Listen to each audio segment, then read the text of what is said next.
जय हिंद दोस्तों, स्वागत है एक बार पुनः आप सभी का अपने इस YouTube चैनल टॉपर गैलेक्सी में। दोस्तों इस वीडियो पे हम लोग बात करने वाले हैं कक्षा 12 हिंदी के अंतर्गत आपकी बुक से 25 महत्वपूर्ण बहुविकल्पीय प्रश्नों की, जो कि आपके ऑब्जेक्टिव क्वेश्चन जो है बहुत ज्यादा महत्वपूर्ण होते हैं। आपके बोर्ड एग्जाम में कुल मिलाकर देखिए 12th के अंतर्गत 10 नंबर के लिए ऑब्जेक्टिव क्वेश्चन आते हैं। तो इस वीडियो पे हम लोग 25 बहुविकल्पीय प्रश्नों को देखेंगे जो कि बोर्ड एग्जाम में कई बार पूछे जा चुके हैं, तो आपके बोर्ड एग्जाम के लिए बहुत ज्यादा महत्वपूर्ण है। तो चलिए आपका ज्यादा टाइम ना लेते हुए वीडियो को शुरू करते हैं। तो यहाँ पर पहली बात तो मैं आपको देखिए ये बता देना चाहता हूं कि जो आपके सामान्य हिंदी एवं साहित्य हिंदी आपको काफी ज्यादा डाउट रहता है, तो देखिए दोनों प्रकार के छात्रों के लिए यह वीडियो है। दोनों प्रकार के छात्र देख सकते हैं। देखिए आप जानते हैं कि जो आपका ऑब्जेक्टिव क्वेश्चन है यह आपका सामान्य एवं साहित्य दोनों में आता है, तो इसलिए आप लोग बिल्कुल अंत तक देखिएगा। चलिए शुरू करते हैं। फर्स्ट क्वेश्चन क्या कह रहा है, देखिए पहला प्रश्न है आपका, कह रहा है कि तपोभूमि रचना किस विधा की है। यानी दोस्तों जो आपका ये तपोभूमि एक कृति है। अब इसमें आपकी विधा पूछा गया, बहुत ज्यादा महत्वपूर्ण क्वेश्चन है दोस्तों, समझ लीजिए ये कई बार आया हुआ है। तो चलिए आप लोग कमेंट में बताइए कि आपका कौन सा इसमें आंसर होने वाला है। और हाँ, आपको अपना स्कोर कर लेना है और स्कोर को आपको कमेंट में बताना है कि आप 25 क्वेश्चन में से कितने क्वेश्चन को बिल्कुल सही कर पाते हैं ना। तो चलिए देखते हैं यहाँ पर इसका राइट आंसर है। यहाँ पर आपके सामने पहला है कहानी, दूसरा उपन्यास, तीसरा नाटक एंड चौथा आपका निबंध। तो तपोभूमि किस विधा की रचना, तो ये आपका दोस्तों क्या है, उपन्यास है, यानी कि बी आपका राइट आंसर इसमें हो जाएगा। तो इस प्रकार से यहाँ पर आपका जो ऑप्शन नंबर बी यानी कि उपन्यास, ठीक है। तो ये हमारा क्या है, तपोभूमि एक उपन्यास। चलिए नेक्स्ट क्वेश्चन देखते हैं। देखिए दूसरा प्रश्न कह रहा है कि पत्रिका से भिन्न है, ठीक है, पत्रिका से भिन्न रचना है। देखिए इनमें से आपका मर्यादा हो गया, सारिका हो गया, वाग्धारा हो गया, विशाल भारत हो गया। अब इसमें दोस्तों ये देखना है कि मर्यादा तो देखिए पत्रिका है, सारिका आपका यह भी पत्रिका है, विशाल भारत यह भी पत्रिका है ना। तो यहां पर आपका जो हो जाएगा, जो वाग्धारा है क्या पत्रिका से भिन्न, यानी कि पत्रिका नहीं है। तो यही मतलब है कि पत्रिका से भिन्न कौन हो जाएगा, तो सी नंबर यानी कि वाग्धारा, ठीक है। तो यहां पर आपका सी जो है राइट होगा। चलिए तीसरा क्वेश्चन देखते हैं। तो देखिए तीसरा क्वेश्चन क्या कह रहा है कि भारत की राष्ट्रभाषा हिंदी किस बोली से बनी, यानी जो भारत की राष्ट्रभाषा, हमारी राष्ट्रभाषा क्या है, हिंदी है, आप सभी जानते हैं, ठीक है। यह आपकी जो है किस बोली से बनी, यानी कि पहला अवधी हो गया, ब्रजभाषा हो गया, खड़ी बोली हो गया, बुंदेली हो गया। यानी कि इनमें से कौन सी ऐसी जो है बोली है जिसकी जो वजह से मतलब जो है मतलब हिंदी की जो है राष्ट्रभाषा मतलब जो राष्ट्रभाषा है वह हिंदी बनी थी। तो ये आपको हो जाएगा सी, यानी कि दोस्तों आपका जो है खड़ी बोली से ना। खड़ी बोली अभी तक मतलब अक्सर जो है जो हम लोग हिंदी बोलते हैं अच्छे तरीके से, वो क्या होती है, खड़ी बोली होती है। और यही क्या है, भारत की राष्ट्रभाषा है। तो इसलिए सी क्या होगा, हमारा राइट आंसर आपका हो जाएगा। तो चलिए नेक्स्ट क्वेश्चन देखते हैं। अगला आपका देखिए प्रश्न संख्या 3, क्या चौथा कह रहा है कि खड़ी बोली गद्य की प्रथम प्रमाणिक रचना मानी जाती है। पहला आपका सतसई, प्रेम सागर, पृथ्वीराज रासो, गोरा बादल की कथा है ना। तो यहां पर खड़ी बोली की प्रथम प्रमाणिक रचना, यानी कि प्रथम की बात करी गई है, तो ध्यान दीजिएगा प्रथम प्रमाणिक रचना। तो यहां पर आपका राइट आंसर हो जाएगा गोरा बादल की कथा है ना। गोरा बादल की कथा क्या है, खड़ी बोली की प्रथम प्रमाणिक रचना है। तो इसलिए डी आपका राइट आंसर हो जाएगा। चलिए अगला क्वेश्चन पर आते हैं। नेक्स्ट आपका यहाँ पर रानी केतकी की कहानी, तो एकदम चुटकियों वाला क्वेश्चन है, तो ये आपका मुंशी इंशाअल्लाह खां हो जाएगा, यानी कि आपका सी नंबर क्या होगा, बिल्कुल राइट आंसर हो जाएगा। ये आप तो चुटकियों में कर सकते हैं, है ना। चलिए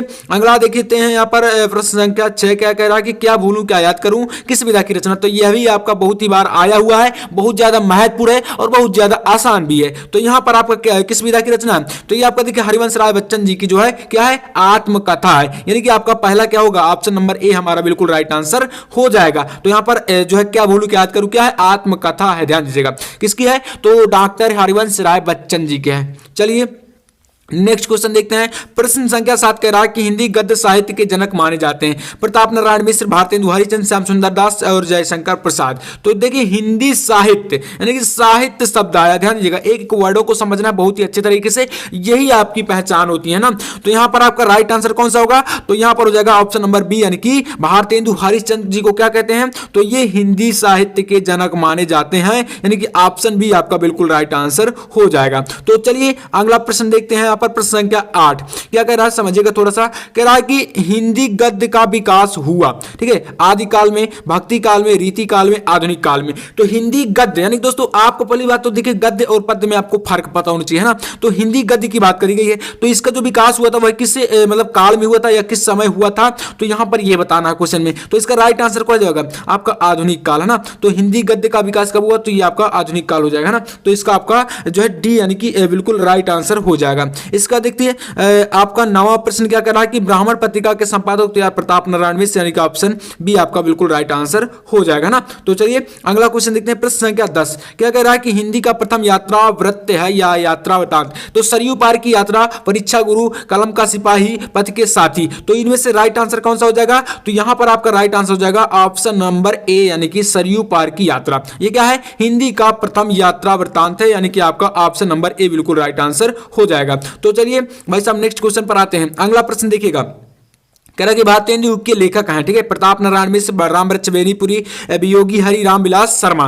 तो देखिए भारतीय युग के लेखक इनमें से कौन से हैं, तो वह आपके हो जाएंगे ऑप्शन नंबर ए, यानी कि प्रताप नारायण मिश्र। जो पंडित प्रताप नारायण मिश्र है यह भारतीय युग के लेखक है, इसलिए यहां पर आपका ऑप्शन नंबर ए बिल्कुल राइट आंसर हो जाएगा। चलिए बढ़िए अगले प्रश्न की ओर देखिए, कह रहा है कि काशी नागरिक प्रचारणी सभा की स्थापना हुई थी, तो कब हुई थी, भारतीय युग में, द्विवेदी युग में, शुक्ल युग में और छायावादेतर युग में। यहां पर आपका राइट आंसर हो जाएगा ऑप्शन नंबर बी, यानी कि द्विवेदी युग में, है ना। तो ये आपका हो जाएगा द्विवेदी युग में, ठीक है, श्याम सुंदर दास जो आप जानते होंगे, तो इसमें आपका राइट आंसर हो जाएगा ऑप्शन बी। इसके बाद देखिए अगला प्रश्न संख्या 13, छायावादी युग के गद्य लेखक हैं, तो श्याम सुंदर दास है, रामचंद्र शुक्ल है, प्रताप नारायण मिश्र है या राय कृष्ण दास है। तो युग को पहले देखिए, सबसे पहले छायावादी युग, है ना, छायावादी युग की बात करी गई, तो इसलिए राय कृष्ण दास जी हो जाएंगे, क्योंकि ये तो आपके द्विवेदी युग के हो गए, तो इसलिए यहां पर आपका ये सब क्या है, यहां पर छायावाद में आपका राय कृष्ण दास जी हो जाएंगे, तो इसलिए यहां पर ये ध्यान दीजिएगा।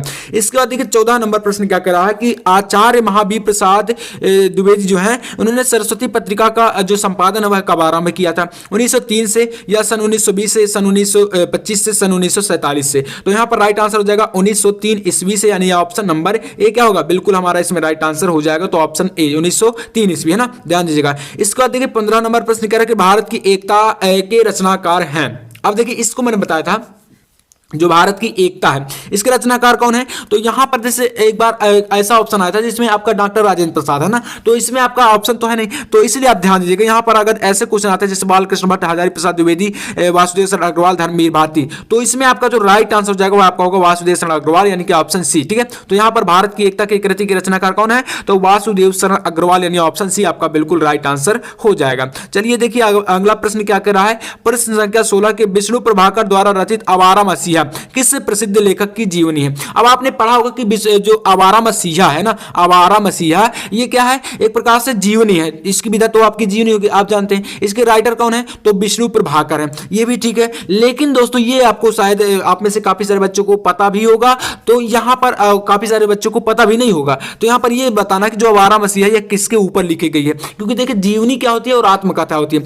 आत्मकथा में क्या होता है, खुद के बारे में लिखा जाता है, ठीक है। आत्मकथा जो होती है उसमें क्या होता है, आत्मकथा में लेखक जैसे होते हैं वो अपने खुद की जीवनी लिखते हैं, यानी कि खुद के आपके अपने लाइफ के बारे में लिखते हैं। लेकिन जीवनी क्या होती है, जीवनी में व्यक्ति दूसरों के, जैसे कि यहाँ पर राहुल सिंह कृत्यान के बारे में है, या आपके बंकिम चंद्र चटर्जी के बारे में है, या आपका शरद चंद्र चटर्जी के बारे में है, या सच्चिदानंद हीरानंद वासायन आगे के बारे में, तो मतलब दूसरों के बारे में लिखी जाती है जीवनी, है ना। तो यहाँ पर विष्णु प्रभाकर जी ने किसके बारे में लिखा था, आवारा मसीहा के नाम से, तो ये आपका हो जाएगा शरद चंद्र चटर्जी, यानी कि शरद चंद्र के बारे में लिखा गया है। तो यहाँ पर आपका ऑप्शन सी जो है राइट आंसर हो जाएगा शरद चंद्र, है ना। तो शरद चंद्र यहाँ पर आपका बिल्कुल करेक्ट आंसर हो जाएगा। तो चलिए अगला प्रश्न देखिए, यहाँ पर प्रश्न संख्या आपका 17 क्या कह रहा है, देखिए कह रहा है कि 60 वर्ष एक रेखांकन किस साहित्यकार की आत्मकथा है। पहला आपका वियोगी हरि, दूसरा आपका बाबू गुलाब राय, नेक्स्ट आपका सुमित्रा नंदन पंत, और आपका डी ऑप्शन है आत्मकथा। तो यहाँ पर आपका राइट आंसर कौन सा हो जाएगा, तो ये आपका होगा ऑप्शन सी, यानी कि सुमित्रा नंदन पंत। 60 वर्ष एक रेखांकन किस साहित्यकार की आत्मकथा है, तो ये आपकी सुमित्रा नंदन पंत की है, यानी कि आत्मकथा मैंने बताया तो अपने खुद के बारे में लिखी जाती है, इसलिए यहाँ पर सुमित्रा नंदन पंत यानी कि प्रकृति के सुकुमार कवि कहे जाते हैं। इसके बाद देखिए अगला प्रश्न, रिपोताज लिखने का प्रारंभ किस युग से हुआ ना, तो रिपोताज का जो लेखन है वह किस युग से प्रारंभ हुआ, भारतेंद्र युग, द्विवेदी युग, छायावाद युग, छायावादोत्तर युग। तो इसमें आपका हो जाएगा छायावादोत्तर युग, यानी कि इसे क्या बोलते हैं, शुक्लोत्तर युग भी बोलते हैं। तो यहाँ पर डी क्या होगा, बिल्कुल राइट आंसर आपका हो जाएगा छायावादोत्तर युग, ठीक है, रिपोताज लेखन का प्रारंभ। चलिए इसके बाद देखते हैं अगला, तो आपका 19 नंबर प्रश्न कह रहा है साहित्य संदेश पत्रिका के संपादक हैं भारतेंदु हरिश्चंद्र, लाला श्रीनिवास दास, महावीर प्रसाद द्विवेदी, गुलाब राय। तो इसमें आपका राइट आंसर कौन सा होगा? जो साहित्य संदेश पत्रिका है इसके संपादक कौन है? तो यहां पर आपका हो जाएगा ऑप्शन डी यानी कि गुलाब राय। बाबू गुलाब राय जो है साहित्य संदेश पत्रिका के संपादक है, तो इसलिए डी आपका विकल्प बिल्कुल राइट आंसर हो जाएगा। चलिए बढ़ते हैं अगला क्वेश्चन। देखिए यहां पर आपका 20 नंबर प्रश्न क्या कह रहा है? कह रहा है कि तंत्र लोक है ना, तंत्र लोक से यंत्रालोक तक की रचना, इसकी विधा क्या है हमें बताना है इसकी विधा। तो इसमें आपका भेंट वार्ता है, संस्मरण, रिपोर्टाज है या यात्रा वृत्त है? तो इसमें राइट आंसर हो जाएगा यात्रा वृत्त यानी कि ऑप्शन डी हमारा इसमें बिल्कुल करेक्ट हो जाएगा, यात्रा वृत्त है ना, तंत्र लोक से यंत्रालोक तक। इसके बाद देखिए 21 नंबर प्रश्न क्या कह रहा है? तो यहां पर है डॉक्टर हजारी प्रसाद द्विवेदी का आलोचनात्मक ग्रंथ है चारुचंद्र लेख, इसका बाद विचार प्रवाह, हिंदी साहित्य की भूमिका, साहित्य का मर्म है ना। तो इसमें राइट आंसर आपका कौन सा हो जाएगा? जो आपका हजारी प्रसाद द्विवेदी का आलोचनात्मक ग्रंथ है, तो यहां पर इसमें से आपका करेक्ट आंसर हो जाएगा ऑप्शन सी यानी कि हिंदी साहित्य की जो भूमिका है ये क्या है? आलोचनात्मक ग्रंथ है, किसका? हजारी प्रसाद द्विवेदी जी का है ना। तो इसमें आपका ऑप्शन सी बिल्कुल राइट आंसर हो जाएगा। ठीक है, तो ध्यान दीजिएगा हिंदी साहित्य की भूमिका क्या है? आलोचनात्मक ग्रंथ है। कभी कभी विधा भी पूछ ली जाती है। इसके बाद 22 नंबर प्रश्न कह रहा है कि बिना संस्कृति के जन की कल्पना कंबम मात्र, संस्कृति ही जन का मस्तिष्क। इस सूक्ति का पाठ वाक्य जो है वाक्य का पाठ कौन सा होगा? मतलब कहां से लिया गया है ये? ठीक है, ये आपकी एक लाइन है जो कि मतलब यहां पर कहा गया कि बिना संस्कृति के जन की कल्पना कंबम मात्र, संस्कृति ही जन का मस्तिष्क है। ये लाइन आपकी जो है कहां से ली गई है? कुटज से, शिक्षा का उद्देश्य से, राष्ट्र का स्वरूप से, आखिरी चट्टान से। तो ये आपका कहां से है? तो राष्ट्र का स्वरूप यानी ऑप्शन सी हमारा राइट आंसर हो जाएगा। जो आपने पढ़ा है तो यानी कि राष्ट्र का स्वरूप वासुदेव शरण अग्रवाल जी का है, तो ये सी आपका बिल्कुल राइट आंसर हो जाएगी। ये सूक्ति कहां से ली गई है? तो वासुदेव शरण अग्रवाल द्वारा रचित राष्ट्र का स्वरूप नामक चैप्टर से या इस कृति से है ना। तो चलिए इसका देखते हैं अगला क्वेश्चन क्या कर रहा है? 23 नंबर, बाणभट्ट की आत्मकथा किस विधा की रचना? तो इसमें काफी सारे बच्चे लगा के चले आते हैं कि आत्मकथा, क्योंकि यहां पर आत्मकथा शब्द आपको मिल रहा है, लेकिन दोस्तों आत्मकथा नहीं होगी, ध्यान दीजिएगा आत्मकथा नहीं है। तो यहां पर ये फर्स्ट आपका बिल्कुल रॉन्ग, जीवनी नहीं है ये भी रॉन्ग। इसके बाद उपन्यास है तो ये आपका बिल्कुल करेक्ट हो जाएगा, यात्रा वृत्तांत है ही नहीं। ठीक है, तो यहां पर आपका कौन सा राइट होगा? तो ये राइट आंसर हो जाएगा आपका यहां पर ऑप्शन नंबर सी यानी कि ये है आपका क्या है? तो ये उपन्यास। ठीक है, तो यहां पर बाणभट्ट की आत्मकथा क्या है? उपन्यास, यानी ऑप्शन सी आपका राइट आंसर हो जाएगा। चलिए अगला क्वेश्चन। तो यहां पर 24 नंबर प्रश्न कह रहा है कि मथुरा से पुरातत्व संग्रहालय के अध्यक्ष पद पर कार्य करने वाले निबंधकार थे, यानी कि मथुरा के पुरातत्व संग्रहालय में तो वासुदेव शरण अग्रवाल थे या सरदार पूर्ण सिंह थे या हजारी प्रसाद द्विवेदी थे या कन्हैया लाल मिश्र प्रभाकर थे। तो इसमें आपका कौन सा ऑप्शन जो है करेक्ट होगा? तो ये हो जाएगा आपका वासुदेव शरण अग्रवाल, यानी पुरातत्व के विद्वान माने जाने वाले वासुदेव शरण अग्रवाल जी जो है ये क्या थे? यहाँ पर मथुरा के पुरातत्व संग्रहालय के अध्यक्ष पद पर कार्य करने वाले एक निबंधकार थे। तो यहाँ पर आपका डी ऑप्शन बिल्कुल राइट आंसर हो जाएगा। इस प्रकार से यहाँ पर 24 क्वेश्चन हुए। इसके बाद 25 नंबर क्वेश्चन देखिए क्या करा, किनका वास्तविक नाम केदारनाथ पांडे था? तो यहाँ पर आपका पहला क्या? श्याम सुंदर दास, जैनेन्द्र कुमार, राहुल शंकरदयाल, मोहन राकेश। तो इनमें से किसका नाम था? तो आप लोग कमेंट में बताइए। चलिए मैं आपको बता देता हूं केदारनाथ पांडे किसका नाम था? तो राहुल शंकरदयाल यानी ऑप्शन नंबर सी। ठीक है, तो यहां पर आपका हो जाएगा ऑप्शन सी बिल्कुल करेक्ट आंसर। तो इस प्रकार से ये 25 क्वेश्चन थे, बिल्कुल आपको एकदम तैयार कर लेना है। और इनका अगर आपको पीडीएफ चाहिए तो पीडीएफ के लिए आपको टेलीग्राम चैनल पर जाना, वहां पर आपको इसका पीडीएफ भी मिल जाएगा। तो चलिए उम्मीद करूंगा कि वीडियो आपको पसंद आया होगा। वीडियो पसंद आया तो लाइक कर देना और चैनल पर ना तो सब्सक्राइब भी कर लेना। मैं आपसे मिलता हूं नेक्स्ट वीडियो में, तब तक के लिए जय हिंद, वंदे मातरम।